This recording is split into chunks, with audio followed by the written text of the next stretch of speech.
It's a late night in Manhattan, the city slipping toward that witching hour when everything feels just a little unhinged. This is the time for debauchery, for hedonists, for wandering souls who've lost their way, or just folks who couldn't scrape together enough change to catch that last train back to Queens.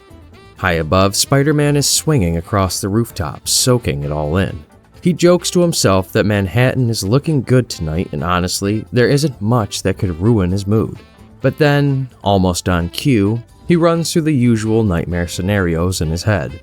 Some massive villain attack, a flood of creepy clones of himself, or worst of all, J. Jonah Jameson announcing he's secretly Peter's long-lost father. He shudders at the thought, muttering that now he's officially bummed out. The city below suddenly erupts in chaos. People are running and screaming, pouring out of an uptown bar in total panic.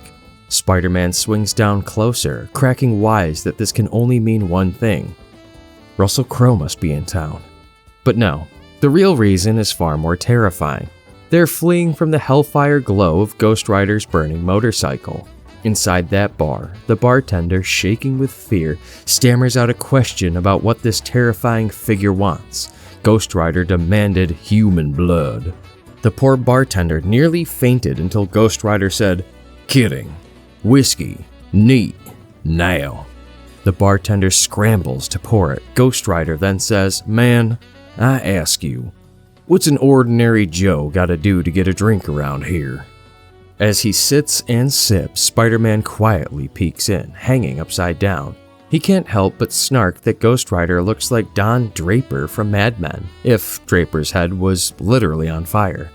Ghost Rider doesn't bite at the insult. Instead, he offers to buy Spider-Man a drink, saying it's no fun drinking alone. Peter agrees but asks for milk. Neat. As they sit side by side, Spidey adds the obligatory PSA. Hopefully, Ghost Rider won't be driving after drinking. Ghost Rider points out, "I'm a walking, burning skeleton in a spirit of vengeance." Spider-Man shoots back, "A responsible walking, burning skeleton and spirit of vengeance, I hope." But Ghost Rider shrugs it off, noting that booze doesn't affect him in this form anyway. That made Spider-Man wonder why he even bothered drinking. Ghost Rider paused, admitted that was a good point, and suddenly his flaming skull shifted back into the human form of Johnny Blaze. Now, he said, he could actually get drunk for real.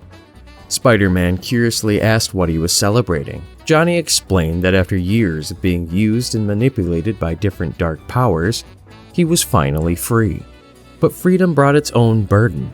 He didn't know what to do next. More importantly, he wanted to find a way to rid himself of the Ghost Rider curse forever, to go back to just being Johnny Blaze.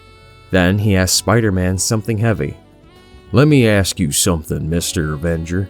If you could get it back, a normal life with none of the hurt that comes with living like this, would you?" Before Spider-Man could even stumble through an answer, a new voice interrupted. A man muttered, "Your bike screams," Spider-Man then quipped. "Nice save," but the man continued, his eyes glowing with hellfire, speaking cryptic, sinister tones about the bike's suffering and the servicer who would come from hell to claim it. He described how it would be renewed in blood, pain, shattered bone, and sin. The servicer was here. Spider-Man and Johnny didn't waste time. Peter pulled his mask down, cracking a joke that they didn't need any help. They already had AAA. Johnny tells him they'd better check on the bike. Spidey quipped that this was Manhattan and asked if he even locked it up. When they looked outside, sure enough, the servicer was already standing near the flaming motorcycle, his presence setting it ablaze in an unnatural way. Spider-Man, still clinging to humor, repeated they were with AAA, while Ghost Rider reminded him he'd already said that. Peter defended himself with the golden rule of comedy. It always works in threes. By now, Ghost Rider was fully aflame again, his skull blazing as he prepared for battle.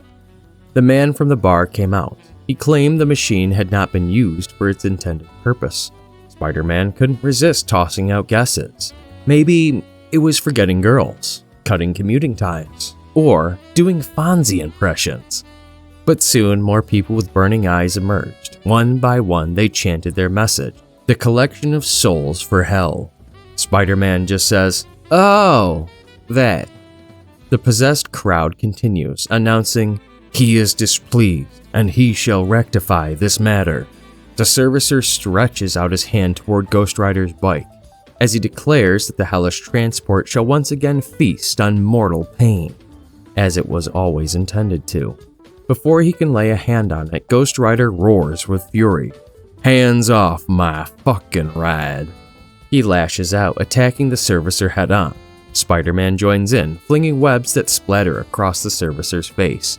He cracks a joke about how even a nerd like him knows you never touch another guy's bike. It's practically a sacred rule in macho circles, right up there with not showing up to a Giants game dressed as Liza Minnelli.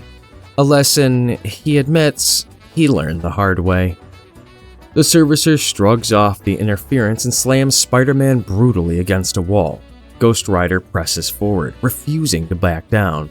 He says he's sick of being told who to be, whether by heaven or hell, and he's not about to let one more servant of the pit dictate his fate. He swings his chain weapon across the servicer's face, demanding he crawl back to hell, but the servicer catches the chain mid-swing, yanking Ghost Rider forward with terrifying strength. Spider-Man mutters a nervous, "Uh-oh," as the rider is dragged helplessly closer. As Ghost Rider screams, the servicer's chest splits open and hands reach out, dragging Ghost Rider inside the body. Ghost Rider called out to Spider-Man, Spider-Man, take the bike, go, you don't know what you can do." And then, with that, Ghost Rider was completely swallowed into the servicer's torso. Spider-Man takes a moment to process it. Ghost Rider is gone. And now he's left with a bike that, if the servicer manages to claim it, will supposedly feast on the pain of every soul on the island. This sounds like the perfect moment to dust off that old Spidey credo. A moment later, Spider-Man was mounted on the Ghost Rider's flaming bike, clinging to the handlebars as it roared beneath him. He tries to lighten the mood with a new model. With great horsepower comes great responsibility, only to be cut off mid-sentence when the bike sped up and his spider sense screamed at him. Meanwhile, in another part of Manhattan, a mugging was underway. A terrified man pleaded with two thieves, insisting that the little cash he had was all he could spare. One of the robbers, waving a knife, said that he shouldn't be out this late unless he could pay his way. The other, rifling through the stolen wallet, muttered about how the streets were dangerous. They are full of sin and debts, and pain is always waiting to be collected. Then a booming "Hey!" tore through the night, followed by the unmistakable roar of a flaming motorcycle. The muggers froze in confusion, just in time to hear a sarcastic voice call out that pain also came in the form of being run over by a sentient satanic motorbike. A web line shot forward, disarming the knife wielder, while another snatched the wallet cleanly from the knife's hand. Spider-Man drives past them, introducing himself as the spidery spirit of vengeance. As the robbers scatter in panic, he tossed the stolen wallet back to the victim, telling him it was free financial advice from the spirit of vengeance, and maybe he should invest it, preferably in bonds. As Spider-Man rides through the city, he wonders aloud why Ghost Rider insists on motorcycles. From a safety standpoint, a car makes way more sense. A Toyota Prius, for example. Warm, comfortable, practical. Sure, it'd have to be a convertible since the flaming skull would scorch the roof interior, but still, it's a thought. Of course, Ghost Rider will only hear this suggestion if he ever manages to escape from the giant demon torso that just swallowed him whole. The idea sends a chill down Peter's spine, ranking right up there with that time Doc Ock tried to woo Aunt May with octopus-themed love poetry. The memory of octo-wooing, as he calls it, still haunts him. The servicer suddenly manifests right in front of him, blocking his path. Spider-Man, looking at him, says, "Oh boy, guess I'm doing laundry tonight after all." From within the demon's chest, Ghost Rider bursts partway out, clawing forward with one hand. He roars for Spider-Man to go, warning him not to let the servicer get a hold of the bike. Before he can pull free, more monstrous hands drag him back inside.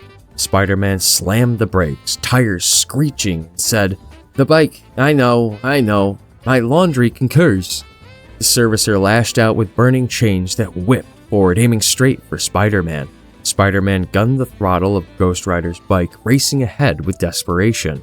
Unfortunately, the servicer's chain hooked onto the rear wheel, locking it in place. The servicer now had the bike gripped tight, its tires screeching in protest. Spider-Man found himself face to face with the servicer and said, "Okay, that kind of limits my running away options." The servicer, fixated, growled for the bike. Spider-Man stared back at his face, remarking how weird it was that someone as masked as him still thought that face was the real horror. If the guy wanted the bike, Peter decided he could have it, delivered at high speed. He revved up, trying to sound macho, and admitted to himself that all this chaos was somehow making him miss the Spider-Mobile, a vehicle he once swore he'd never speak fondly of again.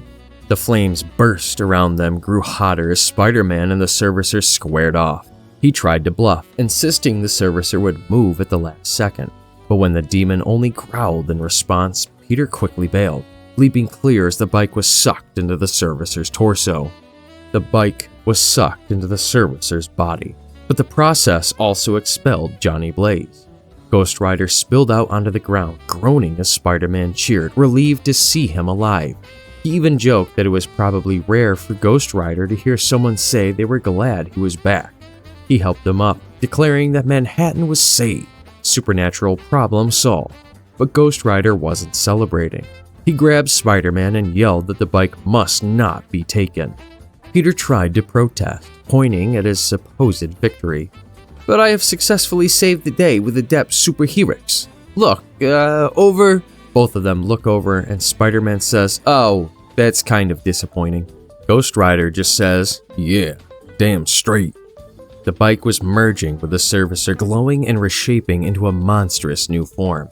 Together, they watched it become some kind of mega monster motorbike. Spider-Man then muttered, "No offense, but I am never going for a drink with you again." Now the chase had moved to Midtown. Spider-Man swung across the city with Ghost Rider clinging to him. The streets below were chaotic as people fled from the possessed monster bike rampaging through Manhattan. In the middle of it all, Johnny Blaze had a running commentary in his head, lamenting how all he ever wanted was a normal life.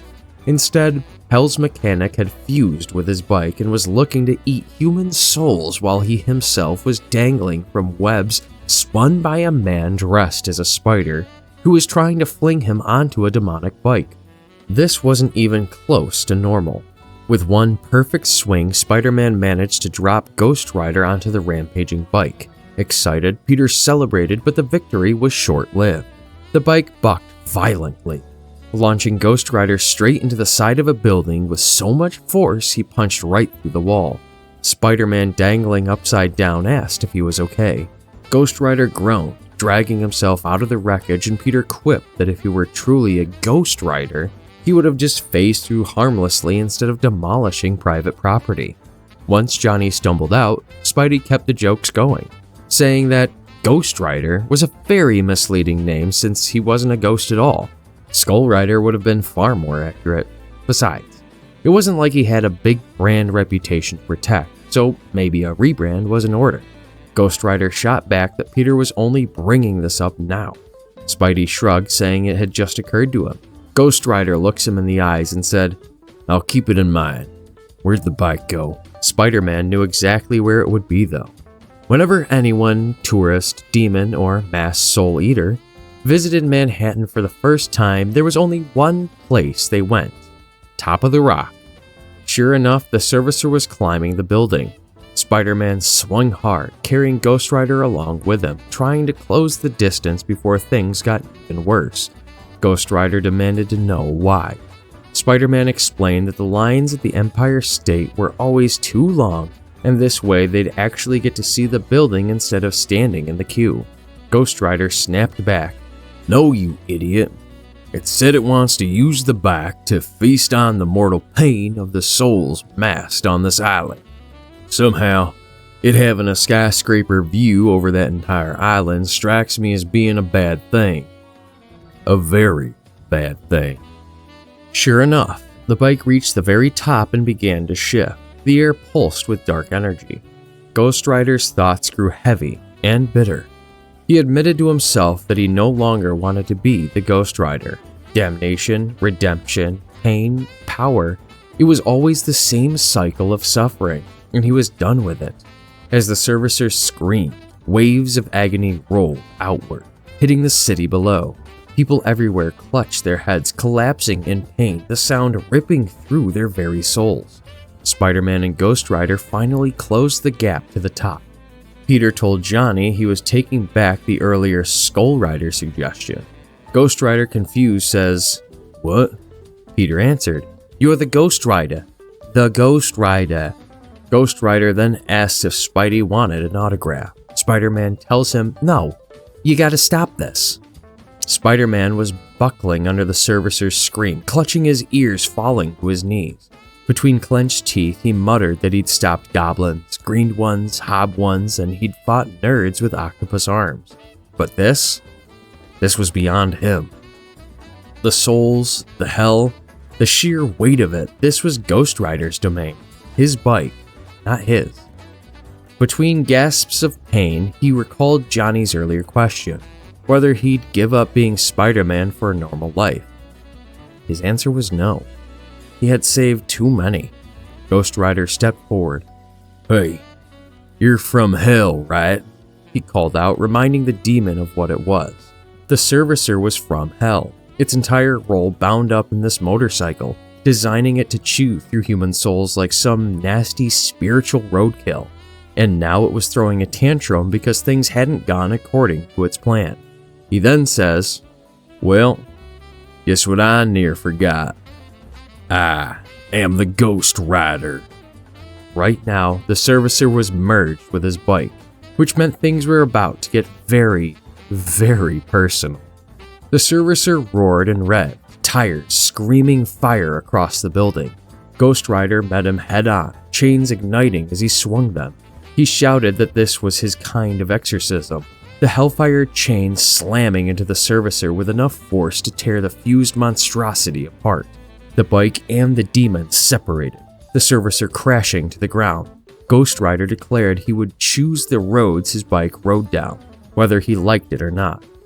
The servicer, defeated, still hissed out threats. He claimed that both Ghost Rider and the bike belonged to hell. Fire and pain were his destiny, and in time he would be the end of the world. Ghost Rider didn't flinch. He mocked the demon, pointing out that he was just the servicer. His job is to service the bike, nothing more. And the bike had decided it no longer wanted him, which meant he had no reason to exist. With that, Ghost Rider stomped down hard, his boots smashing the demon's head into flames. Ghost Rider, now standing with the reclaimed bike, declared, "We don't belong to hell or heaven no more.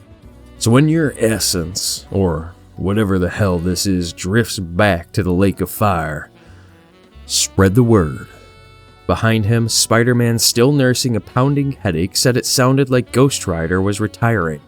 And that was great and all, but before he went, he wondered if Johnny was by any chance driving past Tribeca on his way home. Ghost Rider said nothing, just gave him a look. Don't forget to like this video and subscribe to this channel.